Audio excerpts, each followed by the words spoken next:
Hi ಸ್ನೇಹಿತರೆ, welcome to our channel Mithun Raj ಅಡುಗೆ ಮನೆ. ಇವತ್ತಿನ ವಿಡಿಯೋದಲ್ಲಿ ಸ್ಪೆಷಲ್ ಆಗಿ ನಾನು ಅನ್ನ, ಚಪಾತಿ ಮತ್ತು ರೊಟ್ಟಿಗೆ ಎಲ್ಲದಕ್ಕೂ ಸೂಟ್ ಆಗುವಂಥ ಚಟ್ನಿ ಮಾಡಿ ತೋರಿಸ್ತಾ ಇದ್ದೀನಿ. ಅದು ಕೂಡ ಮೆಂತೆ ಸೊಪ್ಪಿನ ಚಟ್ನಿ. ನಾಲ್ಗೆ ರುಚಿ ಕೆಟ್ಟಾಗ, ಏನೋ ತಿನ್ನೋಕ್ಕೆ ಮನಸ್ಸಿಲ್ಲ ಅನ್ನೋ ಟೈಮಲ್ಲಿ ಒಂದ್ಸರಿ ಹೆಲ್ತಿಯಾಗಿ ಚಟ್ನಿ ಮಾಡ್ಕೊಳ್ತೀನಿ.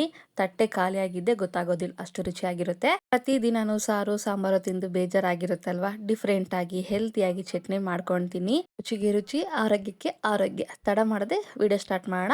ಮೊದಲನೇದಾಗಿ ನಾನು ಒಂದು ಕಡಾಯಿ ಅಥವಾ ಒಂದು ಪಾನಲ್ಲಿ 1 ಟೇಬಲ್ ಸ್ಪೂನ್ ಅಷ್ಟು ಎಣ್ಣೆ ಹಾಕಿದ್ದೀನಿ. ಎಣ್ಣೆ ಬಿಸಿ ಆದ್ಮೇಲೆ ಅರ್ಧ ಟೀ ಸ್ಪೂನ್ ಅಷ್ಟು ಜೀರಿಗೆ, 2 ಟೇಬಲ್ ಸ್ಪೂನ್ ಅಷ್ಟು ಕೊತ್ತಂಬರಿ ಕಾಳನ್ನ ಹಾಕ್ತಾ ಇದ್ದೀನಿ. ಗ್ಯಾಸ್ ಅನ್ನ ಮೀಡಿಯಂ ಫ್ಲೇಮ್ ಅಲ್ಲಿ ಇಟ್ಕೊಂಡು ಚೆನ್ನಾಗಿ ಹುರ್ಕೋಬೇಕು. ಅಣ್ಣ, ನಿಮ್ಮೆಲ್ಲರ ಹತ್ರ ಒಂದು ರಿಕ್ವೆಸ್ಟ್, ನನ್ನ ಚಾನಲ್ ನ ಮೊದಲನೇ ಬಾರಿ ನೋಡ್ತಾ ಇದ್ರೆ ಪ್ಲೀಸ್ ಎಲ್ಲರೂ ದಯವಿಟ್ಟು ಸಬ್ಸ್ಕ್ರೈಬ್ ಮಾಡ್ಕೊಳ್ಳಿ. ಪಕ್ಕದಲ್ಲಿರುವಂತ ಬೆಲ್ ಬಟನ್ ನ ಕ್ಲಿಕ್ ಮಾಡಿದ್ರೆ ನಾನು ಯಾವಾಗ ವಿಡಿಯೋಸ್ ಹಾಕಿದ್ರು ನೋಟಿಫಿಕೇಶನ್ ಬರುತ್ತೆ. ಜೀರಿಗೆ, ಧನಿಯಾ ಕಾಳು ಚೆನ್ನಾಗಿ ಫ್ರೈ ಆಗಿದ್ಮೇಲೆ ಒಂದು 4 ರಿಂದ 5 ಒಣಮೆಣಸಿನಕಾಯಿ, ಒಂದು 9 ರಿಂದ 10 ಹಸಿಮೆಣಸಿನಕಾಯಿನ ಈ ರೀತಿ ಕಟ್ ಮಾಡ್ಕೊಂಡು ಹಾಕಿದ್ದೀನಿ.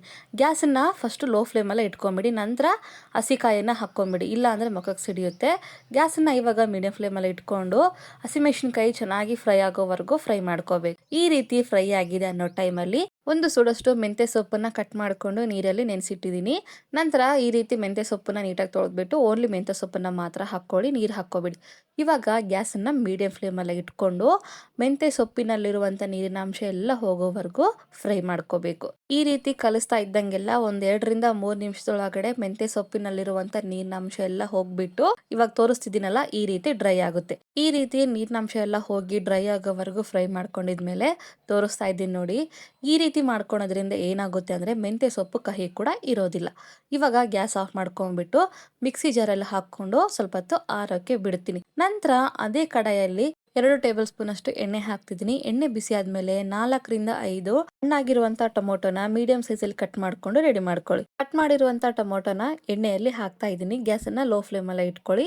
ನಂತರ ಒಂದು ನಿಂಬೆ ಹಣ್ಣೆ ಸೈಜ್ ಗಾತ್ರದಷ್ಟು ಹುಣಸೆ ಹಣ್ಣನ್ನು ಹಾಕ್ತಾ ಇದ್ದೀನಿ. ಇವಾಗ ಗ್ಯಾಸನ್ನ ಮೀಡಿಯಂ ಫ್ಲೇಮ್ ಅಲ್ಲೇ ಇಟ್ಕೊಂಡು ಟೊಮೊಟೊ ಮೆತ್ತಗಾಗೋವರೆಗೂ ಬೇಯಿಸ್ಕೋಬೇಕು. ನೋಡಿದ್ರೆ ವಿಡಿಯೋದಲ್ಲಿ ಕಾಣಿಸ್ತಾ ಇದೆ, ಒಂದು 3 ರಿಂದ 4 ನಿಮಿಷದಲ್ಲಿ ಟೊಮೊಟೊ ಮೆತ್ತಗಾಗ್ಬಿಡುತ್ತೆ. ಈ ರೀತಿ ಮೆತ್ತಗಾಗಬೇಕು. ಇನ್ನೂ ಸ್ವಲ್ಪ ಜ್ಯೂಸಿಯಾಗಿ ಬಂದ್ರೆ ಇನ್ನೂ ಚೆನ್ನಾಗಿರುತ್ತೆ. ಈಗ ಕಂಪ್ಲೀಟ್ ಆಗಿ ಮೆತ್ತಗಾಗಿದೆ ನೋಡಿ, ಇಷ್ಟು ಈ ರೀತಿ ಆದ್ರೆ ಸಾಕು. ಇವಾಗ ಗ್ಯಾಸನ್ನ ಆಫ್ ಮಾಡ್ಕೊಂಡ್ಬಿಟ್ಟು ಟೊಮೊಟೊ ಸ್ವಲ್ಪ ಹೊತ್ತು ತಣ್ಣಗೆ ಆಗ್ಲಿ.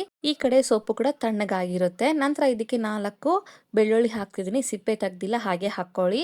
ಈ ರೀತಿ ಫಸ್ಟ್ ಮಿಕ್ಸಿ ಮಾಡ್ಕೊಂಡ್ಬಿಡೋಣ. ಮೆಂತ್ಯ ಸೊಪ್ಪನ್ನ ನೋಡಿದ್ರೆ ಮಿಕ್ಸಿ ಮಾಡ್ಕೊಂಡಿದ್ದೀನಿ. ನುಣ್ಣಗೆ ಮಾಡ್ಕೋಬೇಡಿ, ತರಗೆ ಮಾಡ್ಕೊಳ್ಳಿ. ನಂತರ ತಣ್ಣಗಾಗಿರುವಂತ ಟೊಮೊಟೊನ ಕೂಡ ಸೇರಿಸ್ತಾ ಇದ್ದೀನಿ. ಇವಾಗ ಟೊಮೊಟೊನ ಹಾಕಿದ್ಮೇಲೆ ರುಚಿಗೆ ತಕ್ಕಷ್ಟು ಉಪ್ಪನ್ನ ಹಾಕ್ತಾ ಇದ್ದೀನಿ. ಕಲ್ಲುಪ್ಪನ್ನೇ ಹಾಕೊಳ್ಳಿ, ರುಚಿ ಚೆನ್ನಾಗಿರುತ್ತೆ. ಮಿಕ್ಸಿ ಮಾಡ್ಕೊಂಡಿದ್ಮೇಲೆ ಒಂದು ಬೌಲಿಗೆ ಹಾಕೊಂಡಿದ್ದೀನಿ. ಚಟ್ನಿನ ಪೂರ ನುಣ್ಣಗೆ ಮಾಡ್ಕೋಬೇಡಿ, ಹಾಗಂತ ತರಿಯಾಗೂ ಮಾಡ್ಕೋಬೇಡಿ. ವಿಡಿಯೋದಲ್ಲಿ ತೋರಿಸ್ತಿರೋ ಹಾಗೆ ಇರ್ಲಿ. ಒಗ್ಗರಣೆಗೆ ನಾನು 2 ಟೇಬಲ್ ಸ್ಪೂನ್ ಅಷ್ಟು ಎಣ್ಣೆ ಹಾಕ್ತಿದ್ದೀನಿ. ಎಣ್ಣೆ ಬಿಸಿ ಆದ್ಮೇಲೆ ಉದ್ದಿನಬೇಳೆ, ಕಡಲೆಬೇಳೆ, ಸಾಸಿವೆ, ಜೀರಿಗೆನ ಹಾಕ್ತಾ ಇದ್ದೀನಿ. ಎಲ್ಲವೂ ಸೇರಿ 1 ಟೇಬಲ್ ಸ್ಪೂನ್ ಅಷ್ಟು. ನಂತರ ಜಜ್ಜಿರುವಂತ ಬೆಳ್ಳುಳ್ಳಿ ಹಾಕ್ತಿದ್ದೀನಿ. ಒಂದು 5 ರಿಂದ 6 ಒಣಮೆಣಸಿನಕಾಯಿ, ಸ್ವಲ್ಪ ಕರಿಬೇವನ್ನ ಹಾಕ್ತಾ ಇದ್ದೀನಿ. ನೀವು ಬೇಕಿದ್ರೆ ಎಕ್ಸ್ಟ್ರಾ ಟೇಸ್ಟ್ ಆಗಿ ಇಂಗು ಕೂಡ ಹಾಕೊಳ್ಳಿ, ರುಚಿ ಚೆನ್ನಾಗಿರುತ್ತೆ. ಒಗ್ಗರಣೆನ ಚೆನ್ನಾಗಿ ಫ್ರೈ ಮಾಡ್ಕೊಂಡಿದ್ಮೇಲೆ ಸ್ವಲ್ಪ ಬಣ್ಣ ಬಂದಿದೆ ಅನ್ನೋ ಟೈಮಲ್ಲಿ ಗ್ಯಾಸನ್ನ ಆಫ್ ಮಾಡ್ಕೊಂಡು ಚಟ್ನಿಯಲ್ಲಿ ಹಾಕೊಂಡ್ಬಿಡೋದೆ. ಎಷ್ಟು ಸಿಂಪಲ್ ಪ್ರಾಸೆಸ್ ಅಲ್ವಾ.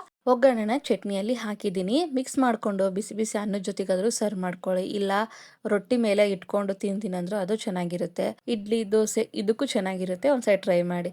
ಬಟ್ ಇವತ್ತು ನಾನು ಬಿಸಿ ಬಿಸಿ ಅನ್ನದ ಜೊತೆಗೆ ಟ್ರೈ ಮಾಡಿ ತೋರಿಸ್ತಾ ಇದ್ದೀನಿ.